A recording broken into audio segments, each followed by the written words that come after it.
Members in your area can be found at plantingmontana.com. Montana Ag Live is made possible by the Montana Department of Agriculture, the MSU Extension Service, the MSU Ag Experiment Stations of the College of Agriculture, the Montana Wheat and Barley Committee, Cashman Nursery and Landscaping, the Northern Pulse Growers Association, and the Gallatin Gardeners Club.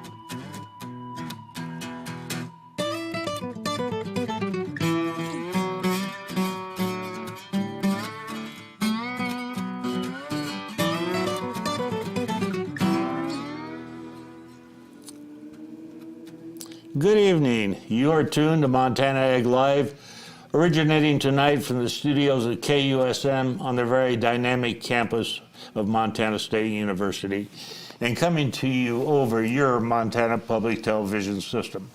I'm Jack Rieselman, retired professor of plant pathology. Happy to be your host this evening. We've got kind of a little bit different program tonight, so I think you probably want to stay tuned because you're going to see some things that you normally do not see on this program. So with that, I'm going to start introducing the panel. On my far left is Abby Burrows and her pet rabbit. And we're going to talk about why that rabbit's here in a little bit. Mary Burrows, of course, Abby's mother. Todd Kestner, he's our special guest tonight. He's going to be talking about volunteers in 4-H, the 4-H programs here in Montana, and how beneficial they are for the youth of this state. It's one of the best programs that Montana State University has going. So stay tuned, you'll learn a lot about 4-H tonight. Tim Seipel, he's a weed ecologist. You know how hard that is for me to say.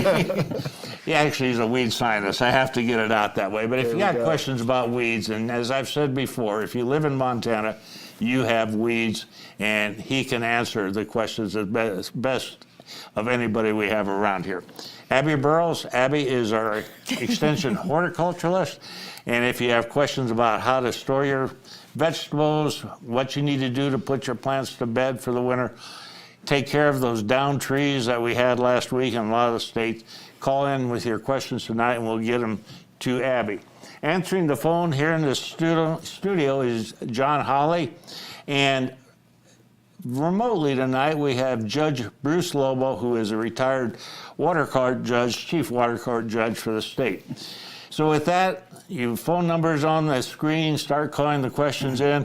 I'm going to turn it over to Todd for a few moments to let him talk about 4-H here in Montana.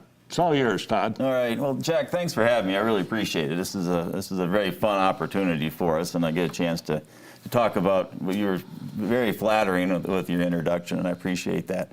We are at the beginning of our 113th year in the state of Montana for the 4-H program. We've got about 15,000 kids across the state that are participating. We have been as high as 20,000 kids, and we're building that back after everyone having gone through the pandemic and the shutdowns and things. And we were able to do a lot of things remotely through that entire period. So we kept a lot of kids engaged, and we're really proud of that. And actually reached some young people who couldn't otherwise participate. So we've learned some good things through that program. And we're at the beginning of the enrollment for this coming 4-H year. The 4-H year is October 1st through September 30th, so we're just getting started. And not only enrolling young people, but also our volunteers as well. And we've got about 3,000 volunteers across the state of Montana, and that's really where the program runs. And we have a faculty person that represents Extension and 4-H in each county, and then that's one person. But you can have a county program of 700 young people in tremendous number of projects, and it's difficult to do that without the volunteers. It's impossible to do that without the volunteers. And I understand the volunteer numbers post-COVID have kind of dropped off a little bit, and we're trying to recruit more volunteers. Is that correct? Yeah, exactly. That's our limiting factor. If we don't have the volunteers to help us in our communities, we can't gather the kids together as much. And so that is a real focus this year, is really working on expanding those volunteer numbers. Okay. I'm going to let you introduce Abby again and talk a little bit about the project. So. All right. Yeah, we've got Abby Burrows, Gallatin County 4-H'er with us this evening with her rabbit, and she's going to tell us a little bit about the really the Rabbit Project and what you do in that project. Yeah, so I'm in the Rabbit Project and the Poultry Project and Dog Agility and 2 clubs. So I'm in a lot of stuff. And I've been doing it since I was 9, and it's just great. Everyone's awesome. The volunteers are awesome. The kids are awesome. The animals are awesome. And it's just great because I've learned so much, like, over the years of doing it. And I've learned how to be a better leader and how to talk in public and all sorts of stuff. Show us a little bit about what you do with the rabbit. Some of the things that they train you with the rabbits. Yeah, so at fair we'll have showmanship where we show off our rabbits, and we'll show like how our rabbits are good, how they don't have any diseases or anything, and then we'll also flip the rabbits like this and check like for their nose and their back feet and all sorts of stuff to make sure that they're really healthy. And we'll also have a breed show where we show off our rabbits for the breed. And we also have a rabbit jumping and racing competition, which is really fun. Hermione's really good at that. And it's just kind of to see how high they can jump, and it's just fun. You know, it sounds like a lot of fun. Are there quite a few youngsters in the rabbit program? Yeah, there are. There's always been a bunch of rabbit people. And yeah, after I think 2021, we had a big disease come through, and that's where we kind of lost a few members because there was a bad disease going through the rabbit population. So after that and COVID next to each other, that wasn't great for the rabbits, but we're doing better now. Okay, thank you. That is a cute rabbit. It looks a lot better than a cottontail or a jackrabbit, and I'm more familiar with those. Anyway, run over here to Abby from Great Falls quickly. How can they prolong the life of carrots after harvest? That's a good question. So you can do this one of 2 ways. One of the ways is if you cut the tops off the carrots, you can store them in cold storage. So you need the temperature to be 32 degrees, and it needs to be high humidity or they're going to shrivel up. So that's about 98% humidity, and you can put them in a plastic bag to keep that. Or you can leave them in the ground with a bunch of mulch on top and harvest them as needed, and they get sweeter over time if you don't get a lot of snow cover, and you can do that. That's a nice way. There was one issue with leaving them in the garden this year, and they're called voles. That's true. You will be competing for your carrots. And they like carrots. Oh, yeah. And beets. My entire beet crop this year was gone. Oh, wow. They ate half of them. And I got the carrots out before the voles got them. Anyway. So, Abby, can you take... So sometimes we take our carrots, put them in a 5-gallon bucket, and put a little soil back over the top of them and mix them with soil, and then pull them out. Yeah. After that, and as a way to keep them, so you don't have to water them and they don't shrivel up so much. That's another way of keeping that humidity if you're going to do it. Yeah, that's a good strategy, Tim. Question for Todd. You mentioned volunteers. This person has no agricultural background, but is interested in Montana Ag Live as a faithful watcher, and I thank you for that. They want to know if there are places for people like that to volunteer. Yeah, absolutely. You know, and folks think you need a background in agriculture or you need a background in teaching or something like that, and really, you just need an interest in young people. And you need a desire to share your talent or your hobbies with young people, and just that in itself does a lot to build the future for these young folks, because they have a caring adult that they have an opportunity to work with. They get to experience some new things. They look up to you. They've got a mentor. So really, that's all that you need. And we have a training program for brand new volunteers. So you aren't just set out there and have to figure it out for yourself. We've got the county extension offices in each county that help our volunteers get started. We also have a brand new volunteer training program online that you can take online at your convenience and complete that. And we've got some other volunteer written materials as well. So we can really get you started. And your desire just needs to be to work with young people and share your talents and your time, and that means the world to them. So if I wanted to volunteer to be a 4-H leader, where would I go? What would I do? First step? First step is contact your local extension office and talk to either office manager there or the county agent there, and they would get you started and just ask you a few questions about what you're interested in leading and volunteering for. Sign you up, we do background checks, and then have you take the training program, and then you're ready to go. Sounds like fun. I know there are a lot of adults, that, especially retired people, that are looking for things to do. Do you have a lot of people that are retired that are volunteers for 4-H? We do, and we're working, and we've been successful at planning these projects for young people that fit into the volunteers' time frame. And so you may have an interest in woodworking, or you may have an interest in gardening, or you may be going south for the winter, but you might be back to teach fly tying, early spring, those types of things. So we can really accommodate the volunteers' time, and it can be just a few months, or it can be all year. It's really up to the volunteer. Okay, thank you. Mary, I have a question for you, but before we get there, I have one for Abby number 1 at the end of the table, not Abby number 2. But anyway, this person would like to know a little bit more about the disease and how long these rabbits generally live for. Can you answer that?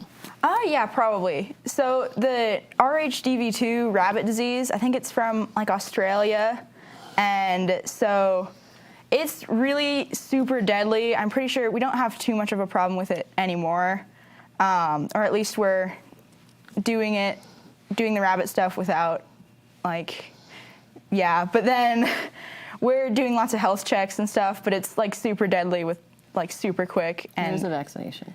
There is, yeah. And yeah, it's really bad. How long do rabbits normally live? I forget how long they live, but it's not super long once they get the disease, and it's from wild rabbits. How old is, and what's the name of your rabbit here?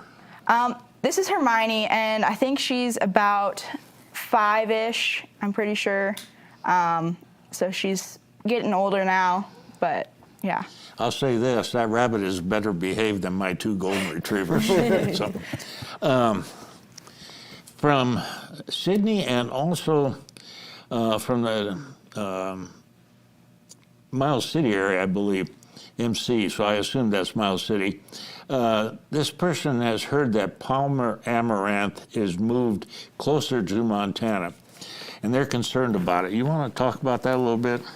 Oh yeah, it's a really interesting topic. It's a weed species, so Palmer amaranth, and it really kind of started in the desert Southwest, moved into cropping systems in the southeastern United States, and then it's been spreading north and eastward over the last 20, 30 years.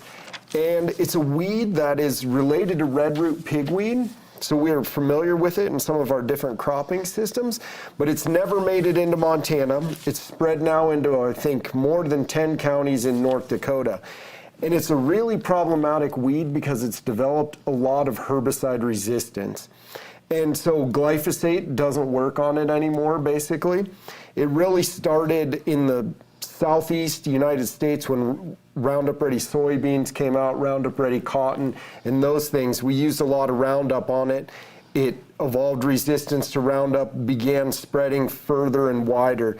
And so it's made it into the edge of Montana, right up into, I think they found it in Williston, North Dakota.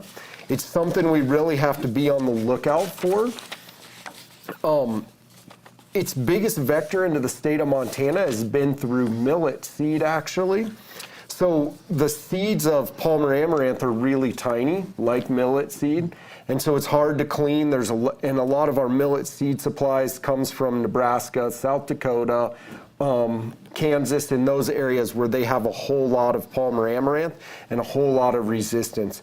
There's some instances out of Kansas where it's resistant to 5 modes of action of herbicides. So atrazine, glyphosate, all the group 2 molecules like chlorosulfuron. And so it's a really problematic weed. So we have to really learn to identify it in Montana and keep it out of the state as best we can. We definitely don't want to. My question here is, we're growing more and more cover crops in the state. Mm-hmm. And I don't know if there's millet in some of those cover crops or not. There is, yep. So we're importing most of those cover crop seeds out of the Midwest, Nebraska specifically. Mm-hmm. Is there danger there? Yes, there is danger. Actually, bird feed is another one of the biggest vectors. There was a study a couple years ago on bird feed, and they looked at all these different bird feeds, and they found multiple pigweeds, ragweeds, all these things, including Palmer amaranth, including Palmer amaranth's sister species, water hemp. That's another one. So bird feed is one thing to watch out for, but then also cover crop seed, especially things that have these really small seeds. So if you're planting millet, if you're planting sorghum, Sudan grass as a forage, it's really important. Beginning in 2020, we listed it as a state-restricted weed seed in the state of Montana. So if your seed is inspected and comes from somewhere else, it should say if there were these types of pigweeds on your seed label. Okay, thank you. Mary and Abby, I know you guys both like to grow garlic. This person says that their garlic has some brown spots in it. Will that still store? Any idea what that might be? It could be bruising. It could also be Fusarium dry rot. They need a proper diagnosis to tell exactly what it is. So if they want to send some heads in, they certainly can. That's usually caused by planting garlic in the same spot year after year. Yep, good point. Any other comments, Abby? Do you recommend not storing bruised or, It doesn't matter really. I mean, you can store it, but it might not last doesn't store very it. long. Yeah. Yeah. You know, you grow garlic, you can only eat so much garlic. So. Oh, I don't know. You can roast whole heads. And Yeah, roasted garlic hummus, I do love that. Yeah, there's no Is doubt it too about late? So anybody's soil who's not quite yet frozen, do you think it's too late to put garlic in? I can put put it mine in like 2 weeks ago. Yeah, you can still. If You your can do it in the soil is spring as workable, well. you can put it in. Yep. And if you have that as a problem, move to a new area of the garden and buy new seed garlic. On that note, Todd, are there 4-H gardening programs available for kids in town? Yeah, absolutely. And that's something you can do even in a windowsill. You growing flowers or vegetables or any kind of plant. And it's been a real popular project for kids that are in town. And there's a lot of projects for kids that are in town. So we've got about half of our enrollment are rural and farm, and the other half is urban and suburban. And so it's quite a mix of kids across the state, and there's something for about everybody. That's good. I like the shooting sports. I'm kind of involved with that a few years ago, and that's one of the biggest 4-H programs. It is. I It's believe. been about the fourth biggest program that we've got in the state. Yeah. What is the biggest 4-H program? We are still really strong in livestock. Okay. And so, and that's kind of what most folks' perception of 4-H is, because you go to the fair and that's where we're on display and you see all the animals there. And so we still have a real strong traditional ag program, but are pulling other kids in because of the life skills and the things that we're trying to teach, and been successful of getting kids from in town there as well. So I would urge folks, when you go to the fair, don't just go to the barns and look at the animals, but also go through the indoor buildings and look at all those things those kids are doing. They're on display inside that are not directly ag related, because there's a lot of kids doing some really amazing things. And there's lots of scholarship opportunities through 4-H as well. There is, yeah, absolutely, there is. Probably 30-some scholarships through the Montana 4-H Foundation, mostly. Okay, sounds good. Somebody said I didn't introduce you properly. She's our extension horticulturalist, so Abby knows everything about gardening plants and so forth. The question now is, how short should a person mow their yard as we go into winter? And I'll let you have that one. Yeah, that's a good question. If you usually have a lot of snow cover in your landscape, I would say 2.5 inches high, so you don't have matting and snow mold. But if you don't have very much snow cover, I like a higher mowing height, about 3 to 3.5 inches, because that'll protect the crowns of your turf, and it'll bounce back more quickly after winter. I agree with you entirely, but I'll also make this comment. I don't like to rake leaves. I have a lot of trees that shed a lot of leaves. If I mow my yard 1.5 inches tall about this time of year, I can expect a windstorm that will move those leaves into the neighbor's yard or into the pasture. And that works very, very well. So there's two sides to that that's a great story. strategy. Okay. Another one for Abby while you were up. Billings Color is tired of traditional lawn and constant work it takes. he would like some suggestions of alternative plants that are both dog-friendly and easy to maintain. Another good question. So for dog friendly, if you're using your landscape, most people have Kentucky bluegrass lawns. That's one of the most common lawns here in the northern climates and here in Montana. So if you're looking for a more lower maintenance turf grass type, fine fescues like creeping red fescue or sheep fescue work really well. That would be better for dog friendly. But if you want just an alternative lawn, you want some green cover, you don't necessarily want to do a lot of recreation there, clover is a good option. You can interseed clover with your turf grass and it'll take over in those bare spots, or you can use creeping thyme and just replace your turf entirely. And both of those options are great for pollinators as well. What about if you've got a bluegrass lawn and some cities are charging for water in the summertime, it's pretty high. What about just letting that yard go dormant? Absolutely. A lot of people do that. A lot of people don't actively irrigate, and especially when you have those, high drought years and water is a challenge. There are places that'll encourage you to let your grass go dormant. That won't hurt the grass at all. So that's an option as well. Okay, thank you. Over to Abby number 1. You mentioned the chicken project, and I understand that you made some nice shekels, cash, with the chicken project. You want to tell us a little bit how that works?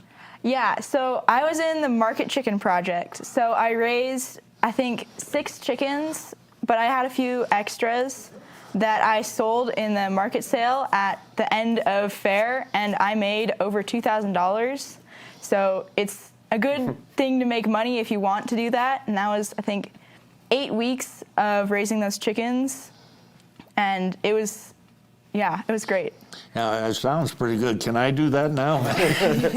I guess based on that, how old do you have to be in 4-H, and what's the limits on the age? Yeah, you can start as early as 6 years old, and there's a project called Clover Buds, and that's for kids that are 6 to 8. And then at 9 through 19 is what, for lack of any other term, we just call it regular 4-H. And that's when you can take any project in the 4-H program, nearly any project in the 4-H program, and start raising animals or veering off into whatever your interest is. Because we don't tell kids what they can take. They choose that for themselves. And you can take it all the way through high school. Okay. You mentioned 3 or 4 4-H projects that you're involved with. Which is your favorite? I think they're all equally my favorite, honestly. I do like poultry because I get to make money, but they're all equally fun. But yeah. You started with rabbits. Yeah, I did start with rabbits, and a lot of people start with these small animals like rabbits or chickens and then move on to the bigger animals like lambs and goats and steers, or yeah. So Abby, if someone watching wanted to have a rabbit project, they wanted to enter the rabbit project, what kind of space, what do they need to get started? So you'll need a hutch that's big enough for your rabbit. You'll need food and water. You'll need like food bowls, water bowls, and then you'll need a rabbit, obviously. Can they be outside, or do you keep them inside, or how do you do that? I keep her outside because she's not allowed inside. But a lot of people also keep them inside, like in their rooms or in the garage or whatever. And if you go to fair, you can see the diversity of rabbits that you can get. Sure. And there's a number of rabbit breeders that breed for 4-H. Mm-hmm. Yeah, because I always brought my kids' rabbits inside when it was like getting 0 and below 0. I just felt sorry for the bunnies, and so I'd bring them into the garage. And they're pretty hardy animals, but I still felt better having them out of the wind and stuff like that. Yeah, ours are pretty sheltered. Yeah, and they have a little heated pad thing that I have in winter there, and they have heated water bottles and stuff. Yeah, that would have been nice. I hadn't thought of that one. Yeah. And you don't need a rabbit like at the start of the 4-H year, but by a certain date, you need a rabbit. Right. So you could go and attend some meetings. You got plenty of time to sit in the projects and learn. Yeah, that's a good point. All right. On that note, I have a question from Helena for Todd. They would like you to talk a little bit about the 4-H legislative breakfast and the citizenship seminar that 4-H has, if you would. Yeah, absolutely. There is a group of volunteers who have a strong spot for 4-H in their heart, and they are kind enough to put on a legislative breakfast on our behalf. and invite the legislature in, and we usually get quite a few legislators that attend that breakfast. And that is the day after Martin Luther King Day. I want to make sure I get the right date, January 17th in Helena. And this committee, Montanans for 4-H, orchestrate this whole thing on behalf of 4-H. And we have several kids that speak at that breakfast. And we'll pull in, anywhere from 200 to 300 people altogether, including many, many legislators that come over from the Capitol, have breakfast, listen to the kids who are giving their speeches and talking about 4-H. And then there's table talk right there at each table. And we try to put 4-Hers from a certain legislator's area with them, so they're talking to kids from their area. And that goes on till about 7:30 that morning, and then we've got folks that have to get back to the Capitol for committee meetings and things like that. Great. So it's a big event. Concurrently is the citizenship seminar, and that is a 3-day event for kids to learn about the legislative process. And so we do that every 2 years when the legislature is in session, and those kids write bills and learn how to pass bills and get to be the audience for several legislators who come and speak at that event, and they take tours at the Capitol and just learn the whole state governmental process. That's pretty impressive. How big a turnout for the youngsters do you have for that citizenship seminar? That can be anywhere from 60 to 120 or so. Okay. It depends on the year, and we're pleased to be offering that again in person. And we had to do an online one 2 years ago, and we're hoping that we'll draw those kids back again. I think we will. We've got a lot of excitement about it. It is such a valuable program. Worked out pretty good online. We're just happy to be doing it where we can have speakers come in and really interact with the kids. Sounds like a really good opportunity there. Switch over to Tim here. This person would like to know, how long does Banville stay active in the soil? And it'd be dicamba or Banville. Yep. Oh, that's a really good question. So it depends on the rate that you use. If I remember the Banville label correctly, I believe if you use the higher rate, it is 45 days before you can plant back to wheat or some of the other crops that are in there. If you use a lower in-crop rate, there'll be less herbicide that'll stick around for less period of time, because you can use it in crop in cereals. Banville is dicamba, which is a broadleaf herbicide, so it mostly affects broadleaf weeds. But I would say it's probably there 6 months or so in the soil in some way, shape, or form. You don't want to use mulch from a lawn that's been treated. No, you definitely do not want to use mulch from a lawn. Actually, there's some good herbicide injury. I went to look for it before the show today, but up on a linden tree on campus where they had put a bunch of mulch that I think had and a bunch of containers, and they had definitely done some damage to some trees. Okay, thank you. I have a nice comment here from Dylan. Joanne Giuliano called in and says she owns some radio stations and likes to invite the local 4-H kids and other youth groups into her stations to be on the air and act like radio personalities. Mm-hmm. Kind of an interesting program. She would like somebody from Ag Live or KUSM or Todd to call her on Monday and talk about expanding this youth outreach to other stations and media. And I will give you her phone number, which she gave to us. So very good. That's your job. That will be a very fun contact to make, so thank you very much for that offer. Okay, from Stevensville. This caller has lots of weeds in her garden and wonders if it is too late to apply herbicides like 2,4-D or glyphosate or anything else. Ooh, it depends on the weeds, I think. And maybe Abby would say, so I've been looking at, well, I'm always looking at weeds, but I've been looking at weeds the last few days, and the cheatgrass is up. The cheatgrass is about 1 inch or 2 tall now. It really germinated after this last precipitation event that we got. So if you're a producer, think about managing cheatgrass, think about managing winter annual weeds now. I saw desert alyssum also germinated. That's a really common range weed that we have floating out. I saw some of that yesterday in range that I was looking at. Shepherd's purse, these things like that will germinate. Is it too late to apply herbicide in the garden? Most likely. Most likely, it's probably a little bit too, I think it's too cold and too wet Next year, when it gets warm in the springtime, on those warm spring days, you should be able to get the winter annual weeds in Okay. the early spring next year. Question from Gallon Gateway for Abby number 1. This person wants to know, is your rabbit always so docile?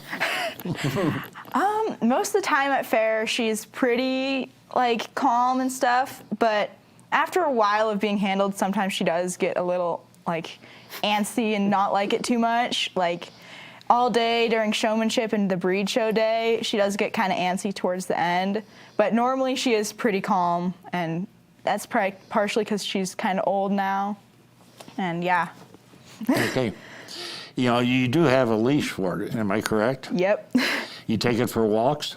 I don't really take her for walks too much, but sometimes we'll put her out in the yard in a little like dog pen, like those puppy pens that you can get. And she and her brother really like munching on the grass and stuff there. And then also at fair, I'll take her on little runs or walks around the rabbit barn and let her explore and stretch her legs. Yeah, that's interesting. Okay. Todd, this person would like to know where they can find out more about 4-H projects, and that call came in from Columbia Falls. Okay, yeah, there's a couple of things. Obviously, your county extension office is the first place to start, as well as our website, which is montana4h.org. And that's without the dash between the 4 and the H, so montana4h.org. And that will lead you through a lot of aspects of what the 4-H program is all about. And so folks can take a look at the website, they can take a look at the project guide that's there under projects, and then speak with their county agent in their local county office and follow up from there. There's a lot of available projects. There's about over 200 projects in 4-H. Yeah, And that's so there's a pretty lot impressive. to choose from. And the key is having a volunteer to lead each one of those projects. So sometimes you pick a project and your county may not be able to offer it because of lack of volunteers. And that's something that we're working really hard to correct. You know, tell me, how do you propose to get more volunteers? I know after COVID, we mentioned earlier that the numbers have dropped. And that's a shame because it's a great opportunity to work with youngsters. How do you propose to get more volunteers? What's 4-H doing to try to encourage volunteers? Well, number one, we're just out recruiting and working really hard at it. And that's a lot of that is just is local attention of having that opportunity to speak at different civic events around the community for our county agents and our kids. And we've done some social media advertising as well. And so we put a campaign together where we're trying to reach deeper into these neighborhoods and reach people who may not have thought of it before. And that social media campaign, along with some radio and television things as well. And then really listening to the availability of that volunteer and fitting the 4-H program into their time frame so that they can actually volunteer and have it not be such a burden if they have limited time. And so we're really working on that. So what are some types of volunteer roles that you have other than like leading a project and stuff? How can you get involved if you don't have a specific topic in mind? Well, we have 4-H clubs, and within the club, that is where the kids learn their parliamentary procedure and how to run a business meeting and public speaking, and a lot of really good education happens within those clubs, a lot of times outside of the project. But you can also volunteer to be a judge, to sit down with a young person and have a conversation about their project. You don't necessarily have to know everything about the project, you just need to know how to talk to a young person and provide them with that back and forth, because what that teaches is that ability to receive constructive criticism, that ability to express what I've done and where I could improve and what went right and what I like about the project and all those types of things. And so that adult on the other side of that table is really important to have that back and forth, because what that teaches young people year after year when they become adults, it really shows. It really shows in high school classrooms, college classrooms, and in a career as well. Great. Okay, thank you. Darby caller and grandmother of a 4-H grandchild wants to know what the most important lesson or thing the rabbit owner, Abby number 1, learned from her 4-H experience and participation. I think two of the most important things that I've learned are probably just like speaking to people and speaking in public, and then just leading, because I'm also like in kind of leadership roles in my 2 clubs. So I've learned how to run meetings and like all sorts of stuff. And then in the rabbit and poultry projects, I've learned how to like interview, and then how to like present, obviously, to a bunch of people in showmanship. And yeah. Good answer. I like that. Mary, while we're down at that end of the table, a question from Belgrade. The aspen this person has had some leaf diseases. I'm not sure which they would be. And with the snow on it, there's no way they can clean up the leaves right now. Any suggestions what they could do?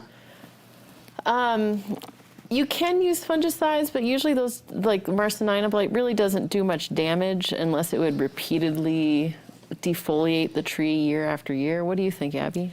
Yeah, I would agree with that. I would say if you can't get to it, you know, let them be and decompose. But you can take them away in the spring too if they're not completely gone, or using mulch around the base of the tree could prevent some of that re-inoculation as well. But yeah, I don't think that it would be too big of a deal. Yeah, and it's more of a problem in those wet springs too, so it depends on the weather. Is this the foliar disease where the aspen leaves get quite black or Yeah. turn? Okay. So later in the season, once they get a bit stressed, they turn black. It really probably doesn't hurt the aspen that much. No. No, it really doesn't. We got several questions for 4-H, and they're coming in pretty rapidly, so I'm going to concentrate on a couple of these. From Helena, does 4-H cooperate with other youth groups such as Scouts? Yeah, absolutely, and we're not in competition with another youth program, and that's not the purpose. Purpose is to get kids involved in positive things and then have them transition successfully into adulthood, and we will help and partner with any other organization that wants to do that. And so we are certainly not an exclusive organization. We're very integrated into other things in kids' lives. And you get a lot of sponsorship from local businesses as well, which is really nice. Absolutely, absolutely. You know, and Abby asked the question about other ways to volunteer. A week at camp, if you'd chaperone camp. If you'd bring a delegation of young people to campus for 4-H Congress that we hold here at MSU to chaperone a trip for a young person. So there's things for a few hours to a week to a few months. Or a guest speaker at a guest club. speaker, resource people. You were one on the beekeeping online workshops that we had done this last spring and summer, and all of that contributes to the educational program of 4-H. Okay, question number 2. From Missoula, this caller wants to know whether the 4-H program are active on the tribal reservations. Absolutely, yes. We have about 14% of our enrollment is Native American youth, and I think the percentage of Native Americans in Montana, population percentage, is about 7%. So we've got a lot of young people from the reservations involved. We'd like to have a lot more. And there's definitely an audience that we'd like to continue to work with, and we've been really pleased with the reception we've had on the reservations, and what those kids are doing are the same as what kids are doing across the state. Okay, and the third one, and then I've got some questions for everybody else too. But while we have Todd here, I want him to explain, and this question came from Bozeman. Recently, 4-H received a $5 million anonymous gift from someone here in Montana, and also the College of Ag, Precision Ag, got $5 million. Explain what some of the things that you might be considering to use that money for. Sure. I know it's early, but Yeah, it's a $3 million endowment, and so that money will provide interest yearly that'll support some 4-H programs. We are looking very strongly at college and career readiness and life skills in youth, two things that 4-H just excels at. And that fits the vision of the donor as well as the vision of 4-H. And so we're looking forward to potentially putting some staff into that and expanding our programs into some underserved audiences as well. But real emphasis on career readiness. Career readiness and life skill development in youth are two of the top 5 key issues that Montanans had identified when we just did the MSU Extension had done the statewide needs assessment. And out of the huge list of things that people are concerned about in Montana. Career readiness and life skills in youth were 2 of the top 5. And so that's really where we're focusing. Exactly how that's going to come together yet. We've got a lot of ideas, but we've got a lot of folks to talk to before we make that good, solid commitment and announce exactly what the plan is. Honestly, we don't have the full plan until we talk to a lot of other folks, but we're excited to look further into this, and we have the opportunity now to do some really special things. I think that's right. Mary, the Precision Ag endowed chair, you want to tell us a little bit about that? You're in the dean's office quite a bit of time. Yeah, so we've had a focus since Tricula Bajwa started on precision agriculture, and we've had several investments, and this is the biggest thus far. We'll be creating an endowed chair of precision ag, which will help bring forward the precision ag program in Montana. We've got 4 non-tenure track faculty right now, and hoping to grow that program. They're developing a minor. They've done a boot camp, all kinds of stuff going on. Okay. It's a good project, too. I mean, It is. we are behind in Montana on precision ag. Very much so, and the growers are very highly engaged in the potential for precision ag in their operations because they know it is needed to adopt this new technology, and they want to know the best way to do it. Okay, thank you. Tim from Three Forks, this person wants to know, are they still ester forms of 2,4-D available? And if so, why are we using those instead of the amine formulations? The amine formula is, so there are multiple forms of 2,4-D available. There's both the ester and the amine formula. If I remember correctly, we stay away from the amine formula because of its volatilization. So depending on the formulation of 2,4-D, it can be acidic and then it can volatilize really easily, so you basically lose it to the air. So you don't get the herbicide to actually kill the weeds. So we tend to avoid that because we have large vapor pressure deficits quite often. That's when the air is really dry and the moisture is going from the air up, so that herbicide is volatilizing and then drifting into the atmosphere and blowing away. I thought ester formulation was more volatile than the amine formula. You're right. Ester is more volatile than the amine formulation, so we stick with the amine formulation mostly in the state. All right. But you can still get ester formulations. Yeah, you can still get ester formulations. Actually, to tie this back to Palmer Amaranth in the beginning, is so in the 1990s they invented Roundup Ready soybeans, Roundup Ready corn, Roundup Ready cotton in the Midwest, southeastern United States, and we used glyphosate or Roundup for weed control, and it led to the development of a whole lot of herbicide resistance. Well, then beginning in 2017, 18, 19, they made a new herbicide-tolerant soybean in the Midwest, but partially to 2,4-D and to dicamba in response to Palmer Amaranth. And it was a very volatile, both of the formulas were volatile, caused huge amounts of herb crop damage, caused huge amounts of tree damage, natural areas, all kinds of things. And we really made that switch because of herbicide resistance in Palmer Amaranth. So we need to prevent Palmer Amaranth from getting into our sugar beets, into our potatoes, and into some of our crops. I'm going to meet with potato growers this week, and I just dread if we ever got Palmer Amaranth into the potatoes because they're not herbicides that you could use in there. No, it's really, there are not many, so it's a tough one. Sugar beets is another very tough crop. If Palmer Amaranth or water hemp really spread into sugar beets in Montana, it's going to really, it's going to be a tough crop to manage, or a tough weed to manage in that crop. And we may not be growing sugar beets as a response. In some ways, yeah. Okay, you're up. Linus and the Great Pumpkin want to know which are the best type of pumpkins to grow in Bozeman for jack-o'-lanterns and or for pumpkin food dishes like pumpkin pie. That's a good question. I don't know for that. I would say, like, if you see a pumpkin that you like, go to a garden center, or if you go to the fair at 4-H and you see those cool pumpkin projects, I would ask whoever's growing them the cultivar, the variety that they're growing. But I don't make very much pumpkin pie. I like to eat it.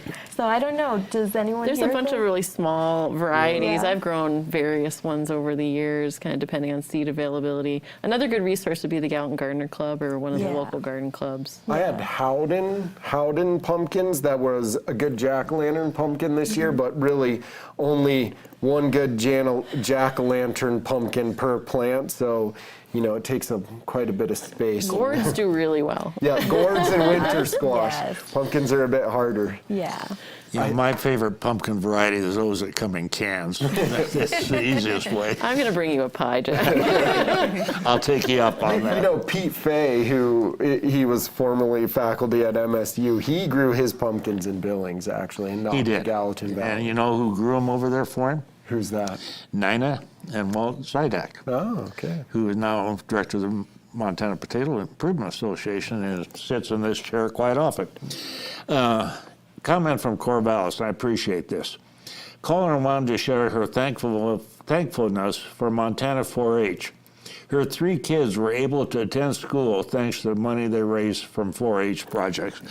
Todd, you might just mention who supports these 4-H projects in so many of these rural communities. No, it's the population there, absolutely, and that's business owners, that's individuals that are just doing it out of the kindness of their heart. You know, and sometimes it's in-kind gifts, sometimes it's bidding on animals at the fair, and what really supports 4-H is not government. Our university will supply a faculty member, and the county supplies the office space, and the community supplies the resources for these kids to really excel. And if it wasn't for that partnership, really, with those local community businesses and individuals, we would not be able to do what we do. I'm going to ask Abby, number 1, not number 2. Who bought your chickens? Do you remember? Yeah, I had DLM Contracting, I think, and then Phoenix Farms buy my chickens this year. So thank you to them. So what are you going to do with your money? You did really well on chickens. It's going into savings. So it's going into college savings or maybe There for you a go. car or something. So yeah. There you go. If you can avoid loans, they would love to hear that too. So. Is your mother matching the amount? Just ask. There's a lot of earning potential. Okay, I'll drop that for now.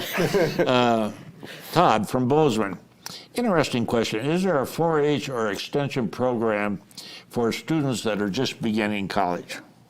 There is. Actually, we just ramped up again after a few years off. We lost interest, but there is a tremendous group on campus now with Collegiate 4-H.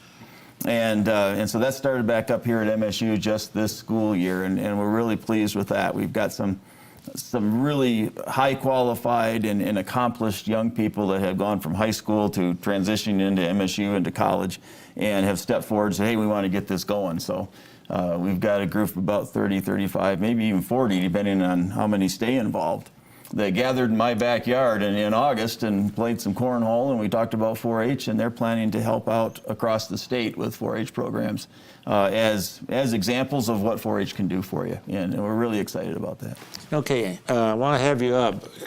Caller from Liberty for Todd.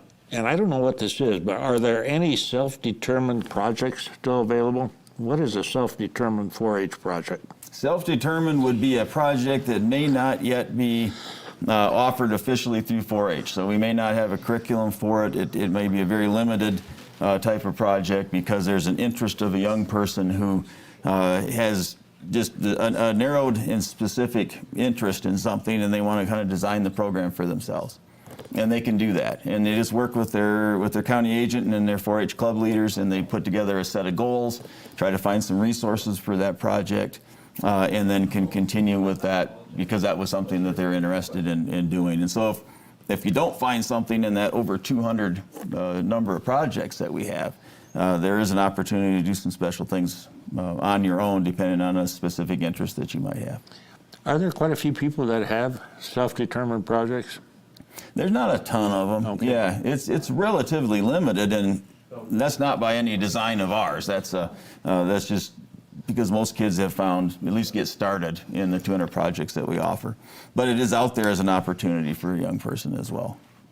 Okay, I now have a question from Bruce Lobel, and he says, why did Todd get away with wearing a tie when he showed up on the program? It was cut off. I heard that story. And thank you for not doing that. We can bring out the scissors. Bruce has a long memory, there's no doubt about that. Tim from Shelby, this caller wants to know if Palmer amaranth can be controlled by tilling and cultivation techniques. Whew. Yes and no. If you want to till fallow for years, the seeds would last in the seed bank for 6 years. That's about what it is. So when we think about kochia, kochia's 2 years in the seed bank. This is Palmer amaranth, 6 years in the seed bank. If you're having a crop, you would have to do inter-row crop cultivation. It's a tough thing. In the southeastern United States, they have hand rogan crews actually. That go in and chop them out. So that's how far it set weed management back. Cultivation alone is not going to do it all by itself. I'm sitting here thinking, we don't want it here, we know that. And a lot of our irrigated producers now have gone to a combination of cover crops so they can feed livestock, which has been pretty beneficial to livestock, and the management is good. Yep. It's economically feasible. If some of our irrigated sugar beet growers or potato growers were thinking about a cover crop, would you recommend to keep all small-seeded plants out of that cover crop mix? Yeah, maybe. It depends on what you can really do with it. So the hard thing, we had an instance this year where some seed got planted, millet seed that was contaminated with Palmer amaranth was planted in Montana. We went out, we had an awesome extension agent, local agent on the ground who's also been working on it. And the thing is, for these small specialty crops, for millet, for sorghum Sudan, there's not a lot of pesticide or herbicide products that are labeled for those. So it makes it really difficult to use in crop. So what I would tend, if I was a sugar beet producer, I would think about more of the barley forage crops, where there's more things labeled, you can do more things in there, and maybe, avoid some of those small seeded cover crops. And kind of makes sense to me Yeah. for right now. But again, I'm not a weed ecologist. Or scientists. Or scientist. Good point. From Belgrade, Todd, are there resources and support for 4-H'ers with special needs or disabilities? Good question. That is a really good question, and yeah, absolutely there is. We have made accommodations if we've needed to, or just integration of young people with special needs, and they've been able to participate in every program that we've offered, including even going to the state horse show and competing in shooting sports and things. And so I wouldn't hesitate ever to join 4-H if you have a young person with disabilities, because we'd be more than happy to work with the parent, the guardians, anyone involved to give that young person a really great experience. And we've been able to do that repeatedly. So I'm really confident in that area. Okay, thank you. From Bozeman, kind of a comment, and I'll let Abby comment on this. Caller would like to share that sugar pumpkins are the proper variety for cooking instead of jack-o'-lanterns. What is a sugar pumpkin? High in sugar? Yeah, they're usually probably a little more compact, denser flesh, fewer seeds. So a jack-o'-lantern will, you can carve it and there's a big hollow cavity. The chickens love the seeds, or you can roast them, but the sugar pumpkins definitely have a higher sugar content. And I have difficulty raising. I get a few off of a plant just like Tim. Yeah, here in Gallatin County, it's a little bit I tried to more grow challenging. those blue pumpkins and they got white, but I never got to blue. A comment from Great Falls. They want to thank Abby #1 for bringing her rabbit in. It's been a highlight of the program. And she also comments that you've done a good job in training that rabbit to behave. I have to admit that I am impressed with that also. we're down to a little bit of time left. I want to ask Todd, this question came in about 4-H Congress. What is 4-H Congress? 4-H Congress is basically, at the basic level, it's a leadership conference for young people. When you have completed 7th grade, 8th graders through 12th grade, young people can come to campus here at MSU. We do have on-campus statewide contests, and so there's public speaking contests and livestock judging contests and cooking contests and sewing fashion shows and a lot of things to get involved in. But we also have a number of speakers that come and talk about leadership, what it takes to be a leader, a lot of opportunities for young people to see MSU, to learn a little bit about college life, and to take workshops as well on different aspects of just growing yourself as a leader and a communicator and someone who can lead other folks and really show an example to others. And so it's a neat project. It's usually 3 nights and time here on MSU. You stay in the dorms and eat at the cafeterias, and which are like 5-star restaurants if you visit them now. They are now. Yeah. And it wasn't like that when you and I went to school. And but so they get to see a lot of MSU and things. Okay, thanks, Todd. Hey, we learned a lot about 4-H tonight, learned a lot about rabbits. It was kind of a fun evening, a little bit different. Next week, our guest will be Chris Mayhus, who is with the Western Sustainability Exchange. If you want to learn about carbon credits, carbon capture, which I do, join us next week. Thanks for watching. Thanks, everybody. Good night. For more information and resources, visit montanapbs.org/aglive.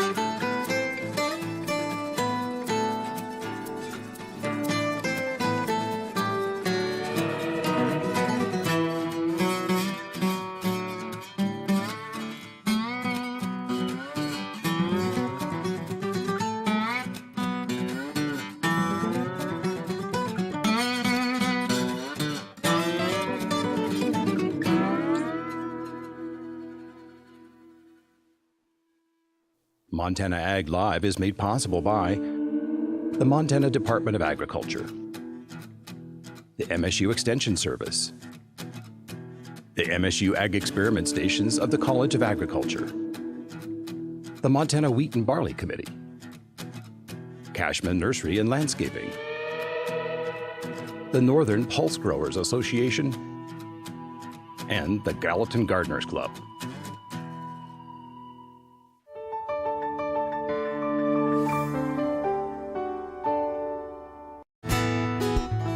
Programming on Montana PBS is made possible in part by viewers like you, the friends of Montana PBS.